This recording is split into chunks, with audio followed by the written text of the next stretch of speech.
Hi, this is Mr. Hutchings, and this is Mr. Hutchings History. Today's presentation is Unit 3.2 of the AP World History Program, Empires, Administration from 1450 to 1750. Today, we'll focus on the skill of causation and comparison, and our themes will be governance, technology and innovation, cultural developments and interactions, economic systems, social interactions, and organization. The king's throne and God's will. Kings are not only God's lieutenants upon earth, declared King James I of England, but sit upon God's throne. To James, royal authority came directly from heaven. The monarch ruled by divine right, answerable to God alone. Why would a ruler want to link his authority to God? It transforms obedience into faith. Disloyalty becomes sin. By grounding political power in religion, monarchs turned resistance into rebellion, not just against the state, but against the divine order itself. Across the early modern world, rulers sought to legitimize power through similar means: religion, architecture, bureaucracy, and law, and to consolidate it through standing armies, taxation, and surveillance. This is the story of how monarchs turned fragile kingdoms into enduring empires. In England, kings claimed divine authority, but their power faced limits. Under the Tudors, local governance relied on justices of the peace, officials drawn from the gentry to enforce royal law in rural areas. Over time, their authority grew, reducing the influence of old feudal lords. By 1689, Parliament codified limits on the Crown through the English Bill of Rights, guaranteeing civil liberties and requiring parliamentary consent for taxes and armies. What does England's Bill of Rights reveal about changing ideas of power? It shows that legitimacy could come from law and consent, not only divine authority. Governance was shifting from personal rule to institutional balance, a key step toward constitutional monarchy. Meanwhile, France moved in the opposite direction.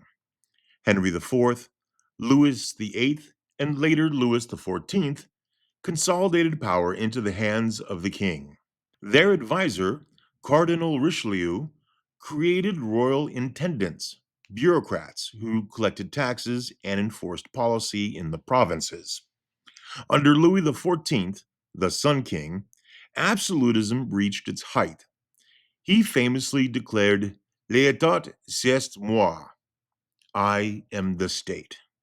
At his palace of Versailles, he required nobles to live under his gaze, surrounding himself with ceremony and splendor.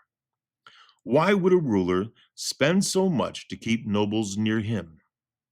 It's because proximity equals control. By concentrating the aristocracy at court, Louis reduced their ability to rebel and tied their prestige to royal favor. Under the theme of governance, Versailles became a tool of political discipline disguised as luxury. In Russia, the story of centralization was harsher. The noble boyars stood high on the social ladder, while serfs bound to the land formed the base. Ivan IV, or Ivan the Terrible, expanded territory and crushed noble opposition. When the boyars of Novgorod resisted him, he confiscated their estates and forced their families to relocate to Moscow. To enforce loyalty, he created a personal guard called the oprichnina, men dressed in black, riding swift horses, loyal only to him. What does Ivan's oprichnina tell us about fear as a political tool? It shows that terror can substitute for loyalty. Fear centralizes power quickly, but erodes trust and long term stability. After Ivan's death, the Romanov dynasty rose in 1613. Its most famous ruler, Peter the Great, fought to modernize Russia. He reorganized provinces, created a senate, and built a new capital, St. Petersburg, on conquered Baltic land. Why would Peter move his capital from Moscow to St. Petersburg? It was to control nobles directly and to symbolize Russia's westernization. The city faced Europe, not Asia, a physical and cultural statement of transformation. Here, the themes of technology and innovation and cultural developments and interactions merge. Peter used architecture, bureaucracy, and military reform to project modernity and power. In the Ottoman Empire, sultans managed vast territories through an ingenious system called Devshirme. Every year, Christian boys from the Balkans were taken, converted to Islam, and trained for government or military service. The most elite became Janissaries, disciplined soldiers fiercely loyal to the Sultan.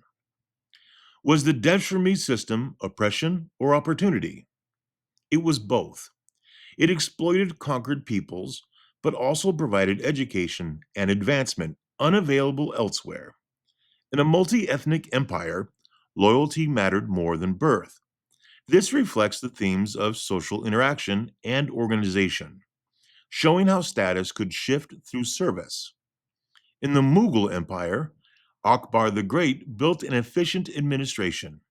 His zamindars, or paid officials, oversaw taxation, construction, and irrigation. Under Akbar, taxes were fair, appeals were allowed, and government service was open to talent. Why would Akbar recruit people of different faiths into his administration? The answer is diversity served unity. By including Hindus and Muslims, Akbar secured cooperation and reduced resistance. Under the theme of governance, inclusivity strengthened central control. Later rulers misused the zamindar system, allowing officials to keep more taxes and form personal armies. A reminder that systems depend on integrity as much as design.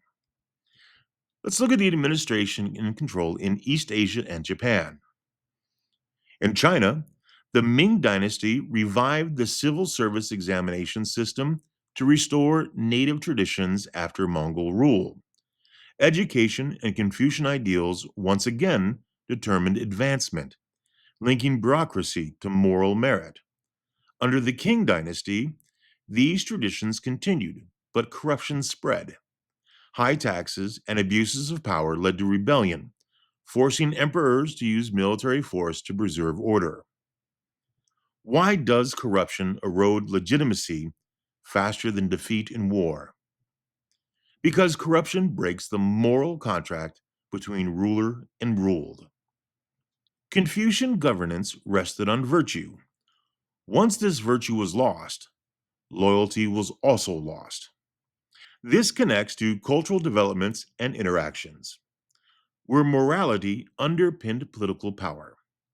In Japan, power was centralized under the Tokugawa Ieyasu after centuries of civil war. The Tokugawa shogunate divided the country into 250 hans, or domains, ruled by daimyo.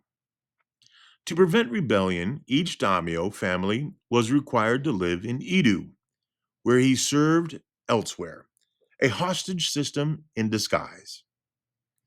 What advantage did this hostage policy provide to the shogunate? It ensured loyalty through surveillance. The daimyo's wealth and family safety depended on obedience to the central government. This demonstrates governance and social interactions and organization, how personal relationships and geography can be used to reinforce state power. Let's take a look at legitimacy through religion, architecture, and art. Monarchs not only ruled, they performed power. Louis XIV built Versailles, a palace of gold and mirrors, to display his divine right. Shah Jahan built the Taj Mahal, a mausoleum of marble and calligraphy to glorify both love and empire. Suleiman the Magnificent built the Suleimani Mosque in Istanbul to embody Ottoman piety and wealth. Peter the Great built St. Petersburg to signal Russia's entry into Europe. Askia the Great of the Songhai promoted Islam to unify his diverse kingdom. Why does art succeed where armies sometimes fail? It's because art persuades the heart while armies control the body. Architecture and ritual make power visible, turning abstract authority into something citizens can see and feel. Under the theme of cultural developments and interactions, art becomes propaganda made permanent. Let's see how empires were financed. Great projects required great revenue.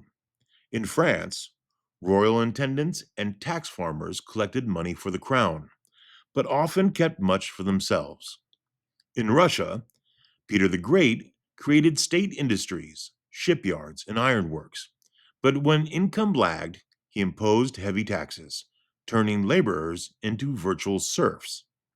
In the Ottoman and Mughal empires, tax farming and the zamindar collection produced wealth at the center, but corruption at the edges. In Ming China, taxation relied on local elites collecting land taxes in silver, a system that eventually bankrupted the dynasty. What pattern do you notice in these taxation systems? The pattern is decentralized collection breeds corruption. Without oversight, tax collectors enrich themselves, weakening both state finances and popular trust.